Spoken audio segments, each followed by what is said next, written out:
마태복음 9장 18절에서 26절 말씀 가지고 우리를 불쌍히 여기시는 예수님이라는 제목으로 함께 은혜 나누고자 합니다.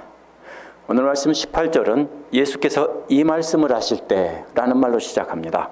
바로 앞에 새 포도 주는 새가죽 부대라는 말씀을 하실 때라는 뜻입니다. 요한의 제자들이 바리새파 사람들처럼 금식하면서 자기만 경건하고 거룩한 사람들을 삶을 살아서는 안 된다고 했습니다.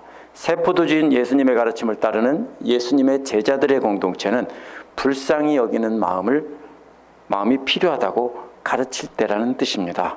이러한 가르침이 오늘 말씀에 나오는 두 개의 기적과 연결이 됩니다. 불쌍히 여기는 마음. 오늘 말씀에서는 낡은 가죽 부대인 바리새인들의 정결법과 새 가죽 부대인 예수님의 사랑의 법이 충돌합니다. 낡은 가죽 부대인 바리새인들의 정결법에 따르면 오늘 본문에 나오는 두 사람은 다 부정합니다. 하나는 죽었기 때문에 부정하고요. 다른 하나는 혈루증 때문에 부정합니다.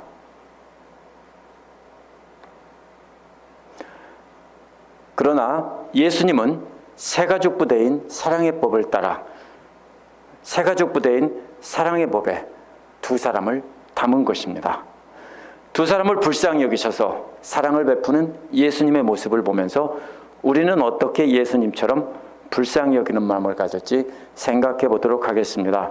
18절 19절에 보면 딸을 잃은 아버지를 불쌍히 여기시는 예수님이 나옵니다. 오늘 말씀에 보라라는 큰 구경거리를 나타내는 말이 두 번 나옵니다. 첫 번째 구경거리는 딸을 잃은 불쌍한 아버지가 예수님 앞에 엎드린 것을 보라고 했습니다. 왜 이게 큰 구경거리입니까? 딸을 잃었으면 당연히 예수님 앞에 엎드릴 수 있는데요. 이 사람은 갈릴리 가버나움의 유대교 지도자입니다. 마가복음에는 회당장 야이로라고 되어 있습니다. 이 사람이 예수님 앞에 엎드린 것이 어째서 큰 구경거리입니까? 이 사람은 갈릴리의 바리새파 사람 중에서 가장 높은 지도자입니다. 가장 존경받는 지도자입니다. 이런 사람은 함부로 사람 앞에 엎드리지 않았습니다. 오직 하나님 앞에만 엎드렸습니다. 그런데 갈릴리 가버나움에서 가장 존경받는 유대교 지도자가 예수님의 발 앞에 무릎을 꿇은 것입니다. 그렇기 때문에 이것은 정말로 깜짝 놀랄 만한 구경거리이기 때문에 야 저것 좀 봐 라고 하면서 무릎을 꿇었어 라는 말을 한 것입니다. 이 지도자가 예수님 앞에 무릎을 꿇은 것은 정말 놀라운 구경거리였습니다. 그만큼 이 사람은 자신의 체면 다 내려놓고 예수님 앞에 엎드렸습니다. 이유가 뭡니까? 딸이 방금 죽었기 때문입니다. 딸이 죽었다면 장사를 지내야지 왜 예수님 앞에 엎드립니까? 그는 예수께서 오셔서 손을 얹어주면 살아날 것이라고 했습니다. 살아날 것이라고 말한 것은 이 사람의 믿음을 강조합니다. 한 것입니다. 미래형으로 되어 있기 때문에 살아날 것입니다 라고 했습니다. 예수님이라면 죽은 딸도 살릴 수 있는 능력이 있다는 것을 인정한 겁니다. 그런데 어떻게 이 사람이 예수님을 따르는 사람도 아닌데 이런 믿음을 갖게 됐을까요? 이 사람이 어떤 사람인지 알아야 됩니다. 앞에서 말했듯이 누가복음 8장에 보면 이 사람은 회당장 야이로입니다. 회당장은 회당에서 예배의 순서를 인도하고 구약성경 두루마리를 관리하고 백성들이 율법을 지키는 것을 감독하고 랍비 후보생을 뽑아서 가르치던 사람들입니다. 굉장히 훌륭한 사람입니다. 이 사람은 구약성경에 능통한 사람이었기 때문에 죽은 사람을 살리는 사람이 어떤 것인지 압니다. 어디에 나오냐면요. 열왕기상 17장 17에서 24절에 보면 엘리야가 죽은 사르밧 과부의 아들을 살린 이야기가 나옵니다. 또 열왕기하 4장 32에서 37절에 보면 엘리사가 죽은 수넴 여인의 아들을 살린 이야기가 나옵니다. 죽은 사람을 살린다는 것은 구약 성경에서 특별히 하나님께서 보내신 하나님의 심부름꾼이라는 뜻입니다. 이런 구약 성경의 지식을 갖고 있던 사람이기 때문에 이 사람은 예수께서 행하신 기적들을 들었습니다. 하나님이 아니라면 절대로 할 수 없는 기적의 이야기를 들었습니다. 자신도 예수님께서 행하시는 기적을 보았을 것입니다. 이 사람은 예수께서 행하시는 기적을 보고 예수님은 하나님께서 보내신 사람이라는 것을 분명히 믿었습니다. 하지만 자기 성경 지식과 보고 들은 기적만 가지고 예수님 앞에 엎드리지는 않습니다. 만약 딸이 건강하게 살아 있었다면 이 사람은 절대로 예수님 앞에 엎드릴 사람이 아닙니다. 애지중지 키운 딸이 죽을 병에 걸리자 예수님이라면 살릴 수 있어 라는 믿음을 갖게 된 겁니다. 자기 성경 지식과 보고 들은 기적을 통해서 알고 있었는데 체면 때문에 예수님 앞에 나가지 못했는데 이제는 딸이 죽은 마당에 체면도 없습니다. 그래서 달려와 예수님 앞에 무릎을 꿇은 것입니다. 마가는 딸이 죽을 병에 걸렸다는 것과 딸이 죽었다는 소식을 듣는 과정을 다 기록했습니다. 근데 마태는 이 사람이 죽었다라고 하죠. 어떤 게 맞을까요? 원래 이 사람은 죽기 전에 마가가 말한 것처럼 예수님께 와서 간청하는데 죽었다는 소식을 듣고 그 다음에 간청한 것입니다. 근데 마태는 딸이 죽었다는 소식을 들은 그 다음부터 기록한 겁니다. 왜냐하면 이걸 자세히 말할 필요가 없기 때문에, 왜냐하면 이것은 말로 증언하던 거기 때문에 자기들이 보고 들은 것을 증언할 때 사람마다 서로 다르게 전하겠죠. 그 마태는 이렇게 간단하게 전한 것입니다. 만약 이 사람에게 아무 일도 생기지 않았다면 수많은 기적을 보고 들었어도 예수님 앞에 엎드리지 않았습니다. 우리도 마찬가지입니다. 어려운 일이 생겨야만 주님 앞에 엎드립니다. 안 그렇습니까? 우리도 어려운 일이 하나도 없으면 주님 앞에 엎드리는 것을 잊어버립니다. 만약 우리라면 평소에는 거들떠보지도 않다가 갑자기 아쉬운 일이 생겨서 찾아와 엎드려 부탁을 하면 뭐라고 하겠습니까? 네? 평소에는 욕하고 대적하고 싸우다가 갑자기 어려운 일이 있으니까 원자씨 도와주세요, 미자씨 도와주세요 하고 엎드리면 뭐라고 하겠습니까? 무시하겠죠? 그렇죠? 그동안 한 행위가 괘씸해서 무시하겠죠? 들은 척도 안 하겠죠? 더구나 당시 바리새파 사람들에게 이단 취급받던 예수님 앞에 엎드렸다는 소문이 퍼진다면 이 사람은 끝입니다. 회당장도 못할지도 모릅니다. 그들에게 심각한 배척을 받을 것이 분명합니다. 아마도 우리라면 못 본 척했을 겁니다. 그런데 예수님은 그렇게 자기를 대적하던 바리새파의 우두머리에게 그 사람을 불쌍히 여기셨습니다. 마가복음에 보면 이 사람의 딸이 12살이라고 했습니다. 티네이저라면 아버지와 관계가 안 좋을 수 있습니다. 그런데 12살이라면 티네이저가 되기 전에 가장 예쁠 때입니다. 12년 동안 애지중지 키운 딸이 죽었으니 그 마음이 어떻습니까? 사실 이 사람이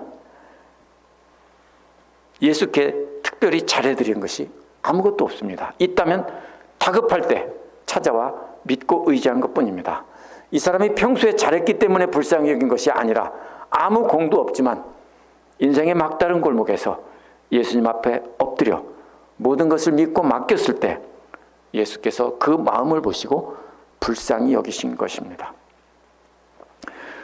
우리도 한번 돌아보십시다. 우리도 보면 특별한 공로를 세워서 하나님이 우리를 불쌍히 여기신 것이 아닙니다. 예수님이 우리를 불쌍히 여긴 것이 아닙니다.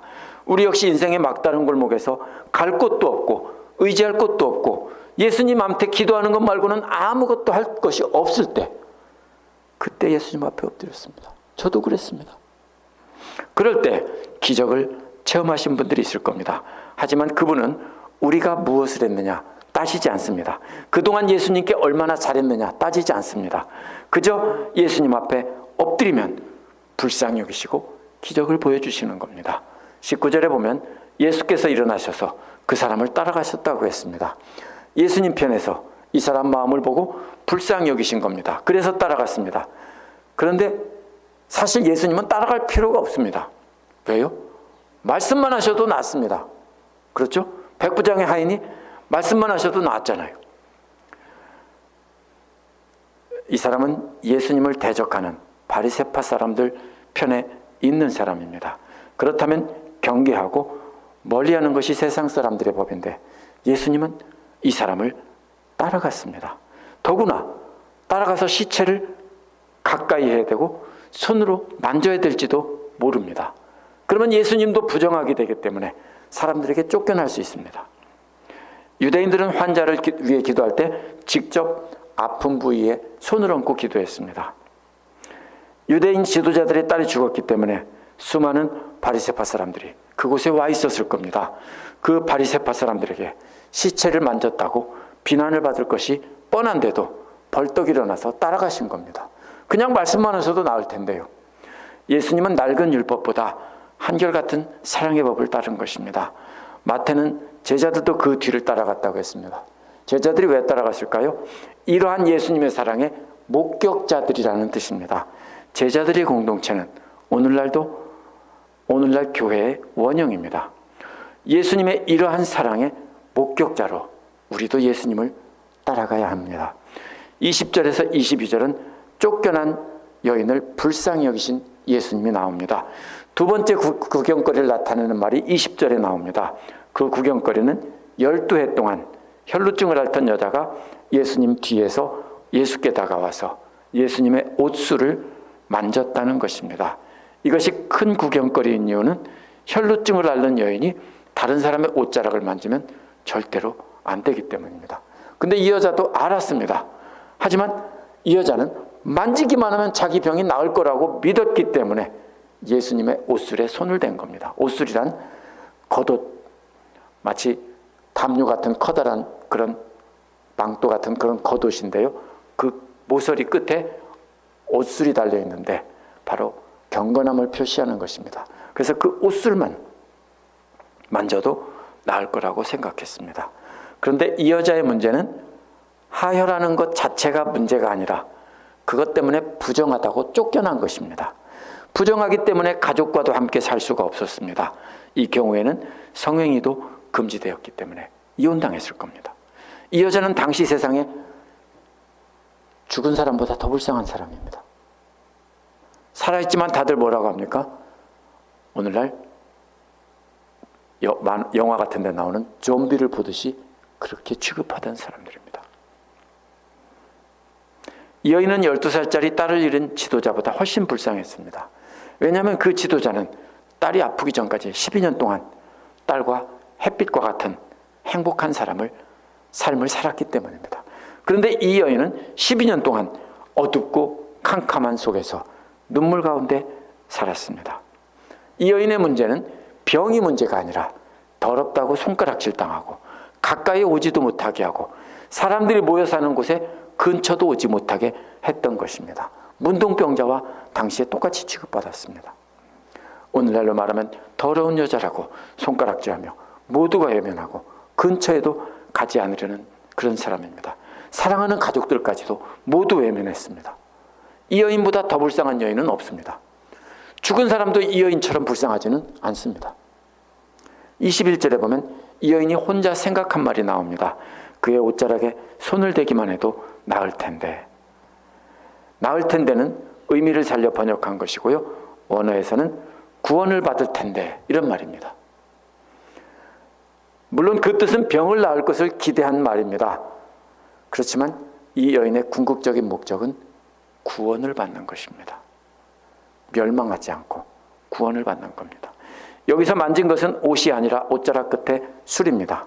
옷술입니다. 옷술은 민수기 15장 38절과 신명기 22장 12절에 나옵니다.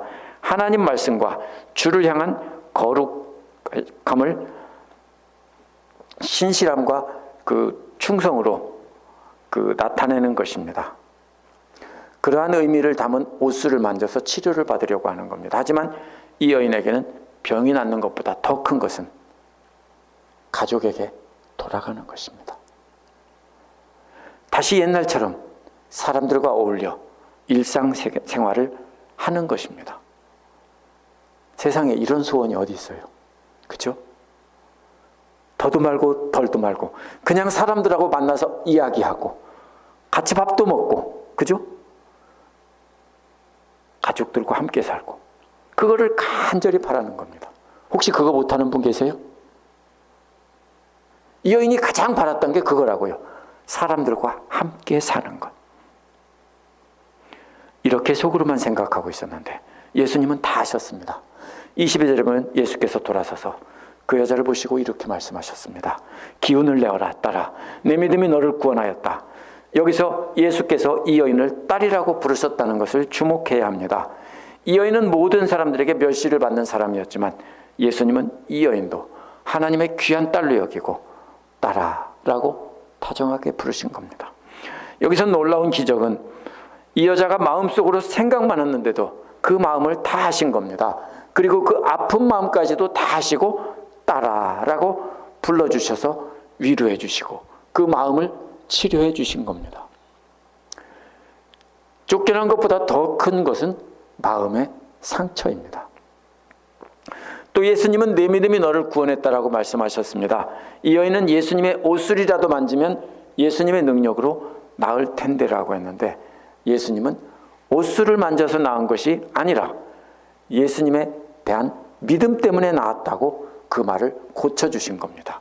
얘야, 네가 내 옷술을 만져서 나은 게 아니라 내 믿음이 너를 구원한 거야 라고 했습니다. 마태는 바로 그 순간에 여인의 병이 완전히 나았다 이렇게 기록했습니다. 완전히 나았다는 말이 믿음으로 옷술을 만졌을 때 이미 완전히 나은 것입니다.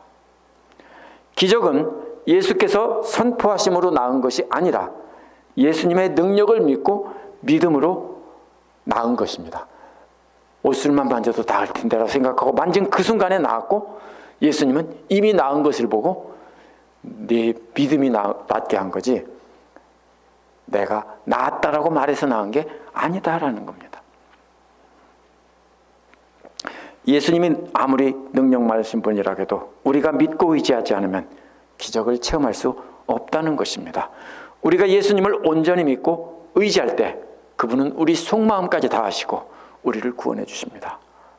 그러므로 지금 힘든 일이 있으면 믿고 예수님 앞에 고백하시기 바랍니다.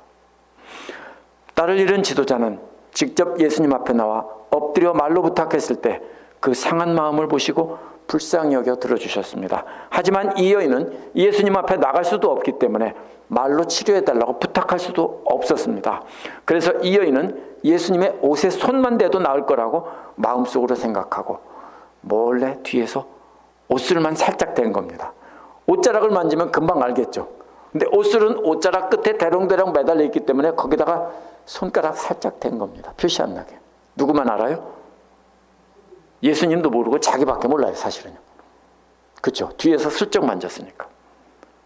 근데 예수님은 아셨어요. 이처럼 예수님은 우리의 마음속으로 생각만 해도 다 아세요. 예수님이 그 만진 것을 느껴서 하신 게 아니라 그 속마음을 다 아시고 치료해 주신 겁니다. 그분은 우리가 말로 하지 않아도 우리가 마음속으로 생각만 하고 있어도 어려움을 아시고 불쌍히 여기는 분입니다. 이미 다 나았는데도 예수께서 많은 사람들 앞에서 이 여인에게 다 나았다고 말한 이유가 있습니다. 그것은 사람들이 인정해야 되는 거죠. 지금 이 여자가 병이 나았고 아무도 모른다고 하면 여전히 더럽다고 할 거 아니에요. 그렇다고 보여줄 수도 없잖아요. 그렇죠? 그럼 어떻게 해요? 예수님은 많은 사람들에게 그것을 선포해서 그걸 가지고 이 여인이 사람들 속으로 돌아갈 수 있게 해주신 겁니다. 이 여인의 깨끗함을 이미 받은 것을 무리와 제자들에게 알게 하시려고 사람들 앞에서 큰 소리로 이야기한 겁니다. 그것은 이 여인에게 붙여진 부정함의 낙인을 없애주려는 겁니다. 세 번째로 23에서 26절은요, 슬픔을 기쁨으로 바꾸시는 예수님이 나옵니다. 23절에 보면 예수님은 이 여인과 헤어진 뒤에 지도자의 집으로 들어갔다고 했습니다. 거기서 피리 부는 사람과 떠드는 무리를 보셨습니다. 장례식의 모습입니다. 이미 완전히 죽었다는 뜻입니다. 유대인들은 장례식에서 슬픔을 나타내기 위해 먼저 옷을 찢습니다. 그 다음에는 전문적으로 곡하는 여인들을 고용해서 죽은 사람의 이름을 부르며 곡을 하게 했습니다. 또 전문적인 연주가를 불러서 장례식의 슬픈 음악을 연주하게 했습니다. 피리 부는 사람은 장례식에서 슬픈 음악을 연주하는 악사들이고요. 떠드는 무리들은 큰 소리로 이름을 부르며 통곡하던 전문적인 곡하는 여인들입니다. 우리는 가족들이 곡을 하죠. 근데 유대인들은 전문적으로 곡하는 사람을 고용해요. 여자들입니다. 악기 연주하는 사람도 고용해요. 이미 완전히 죽었다는 뜻이에요. 이 모습을 보시고 예수님은 24절에서 모두 물러가라고 했습니다. 9장 15절에서 말씀하신 것처럼 지금은 신랑 되신 예수께서 함께 계시니 슬퍼할 때가 아니라는 겁니다. 예수님은 그 소녀가 죽은 게 아니라 잔다라고 했습니다. 예수님 죽은 걸 모르셨을까요? 아셨어요. 완전히 죽었다는 거 아셨어요. 그런데 예수님이 살리실 거기 때문에 잔다라고 한 거예요. 예수님은 자는 소녀를 깨우듯이 예수님이 손으로 만지시고 일어나라고 하면 그 소녀는 자다가 깬 아이처럼 일어날 것이기 때문에 잔다라고 합니다. 이 말을 듣고 무리들은 예수님을 비웃었습니다. 비웃는 무리를 다 내보내셨습니다. 비웃는 무리들 앞에서 기적을 행할 수는 없는 노릇입니다. 그래서 다 내보냈습니다. 예수님은 들어가셔서 소녀의 손을 잡으니 소녀가 벌떡 일어났습니다. 비웃는 무리들을 내보낸 이유는 아마도 시체를 만지는 것 때문에 쓸데없는 논쟁을 피하려고 그러셨을지도 모릅니다. 하나님의 놀라운 능력을 비웃는 사람들 앞에서 구경거리가 되게 하려고는 하지 않으셨을 겁니다. 우리도 오늘날 옳고 그름을 따지지 말고 쓸모없는 논쟁이 될 만한 것은 피하는 것이 좋고요. 우리가 능력을 행하고 하나님의 권능을 이렇게 증거하는 것도 보여주는 것도 믿지 않는 사람들에서 그걸 보여주는 것은 큰 의미가 없습니다. 오히려 그 사람들은 뭘로만 삼습니까? 구경거리로만 삼습니다. 이 소문이 온 땅에 널리 퍼져나갔습니다. 마태는 그 뒤의 이야기를 기록하고 있지 않지만 분위기를 짐작할 수 있습니다. 예수님이 함께 하심으로 슬픔이 가득했던 장례식장이 축제의 장소로 바뀌었습니다. 슬픔의 통곡은 기쁨의 노래로 바뀌었고 슬픈 음악을 연주하던 악기들은 기쁨을 연주했습니다. 이렇게 완전히 바뀐 것은 예수님이 함께 계셨기 때문입니다. 우리도 인생의 막다른 골목이나 벼랑 끝에 서 있을 때 예수님만 믿고 의지하면 우리를 불쌍히 여겨주십니다. 불쌍히 여겨주실 뿐만 아니라 우리의 슬픔을 기쁨으로 바꿔주십니다. 예수님 앞에 나와 여러분의 마음을 쏟아놓으면 예수님은 성도님들을 불쌍히 여기십니다. 그래서 우리의 슬픔을 기쁨으로 바꿔주신답니다. 혹시 슬픈 마음이 지금 계시면 지금 예수님 앞에 쏟아놓으시면 예수님께서 우리의 슬픔을 기쁨으로 바꿔주실 것입니다. 오늘 말씀은 낡은 가족 부대인 유대교 율법 틀 안에 새 포도주와 같은 예수님의 사랑을 담을 수 없다라는 것입니다. 그래서 두 가지 예를 들은 것입니다. 낡은 가족 부대인 유대교 율법은 죄인들을 정죄해서 곤란했지만 새 가족 부대인 예수님은 가르침은 곤란한 더러운 죄인들을 다시 예수님의 사랑으로 용서하고 정결하게 해서 다시 하나님의 백성으로 삼으시는 겁니다. 오늘 본문에 유대교에서 부정하다고 버린 두 사람이 나왔는데 하나는 죽었기 때문에 부정한 12살 소녀입니다. 다른 하나는 12년 동안 혈루증을 앓고 있어서 부정하다고 쫓겨난 여인입니다. 이 여인은 딸을 잃은 가버나움의 지도자보다 훨씬 불쌍합니다. 예수님 앞에 나와서 부탁할 처지도 못했기 때문입니다. 공통점이 뭡니까? 두 사람의. 둘 다 평소에는 안 찾다가 절박한 상황이 되자 예수님을 찾았다는 겁니다. 세상 사람들은 평소에 좋은 관계를 맺어놓지 않으면 다급할 때 찾으면 외면합니다. 하지만 예수님은 평소에는 적대시하던 바리새파 사람의 우두머리라고 해도 외면하지 않았습니다.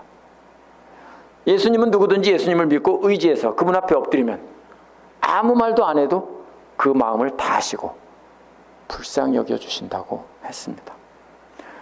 예수님은 우리가 말로 고하든 마음을 쏟아놓든 상관없이 우리의 사정을 불쌍히 여기십니다. 문제는 예수님의 능력에 있지 않습니다. 그런데 그분은 언제나 능력이 무한하십니다. 그런데 우리가 능력을 체험하지 못하는 이유가 바로 뭡니까? 우리가 예수님을 완전히 믿지 못해서 그 고민을 우리가 짊어지고 가는 것이 문제입니다. 그분을 믿고 그분 앞에 고하거나 마음을 쏟아놓기만 해도 그분은 우리를 불쌍히 여기셔서 살려주시고 구원해 주시고 우리의 문제를 해결해 주시는 겁니다. 그러한 예수님의 사랑이 바로 새 가죽 부대입니다. 복음 전도자로 유명한 D.L. 무디가 젊었을 때 장례식 설교를 해달라는 요청을 받았습니다. 그는 예수님의 장례식에 대한 말씀을 찾기 위해서 복음서 전체를 다 뒤졌습니다. 그런데 예수님은 단 한 번도 장례식에 대한 말씀을 전하지 않았다는 것을 발견했습니다. 그 대신에 예수께서 참석하신 장례식마다 죽은 자를 살리심으로 그 장례식의 판을 확 뒤집어 엎으셨다는 것을 발견했습니다. 오늘 말씀과 같이 장례식의 통곡 소리와 장송곡들이 축제의 함성과 즐거운 음악으로 바뀌었던 겁니다. 우리를 불쌍히 여기셔서 우리를 구원해 주신 예수님은 우리도 역시 다른 사람들을 정죄하기보다는 불쌍히 여기기를 원하십니다. 평소에는 원수같이 하다가도 우리에게 와서 도와달라고 하면 우리는 예수님처럼 불쌍히 여겨서 도와줘야 합니다. 뭐라고 했습니까? 1만 달란트 용서받은 종이 자기한테 조금 빚진 자를 멱살을 잡는 것과 같은 것이 우리의 모습이기 때문입니다. 우리를 그렇게 용서해 주시고 우리를 치료해 주시고 우리의 슬픔을 기쁨으로 바꿔주셨다면 우리도 역시 다른 사람에게 그렇게 해야 합니다. 그렇게 해서 우리도 예수님께 배운 사랑의 법에 따라 우리도 다른 사람을 불쌍히 여기는 마음을 가져야 합니다. 그러면 예수님께서는 우리의 모든 삶의 슬픔을 기쁨으로 바꿔주실 것입니다. 기도하겠습니다.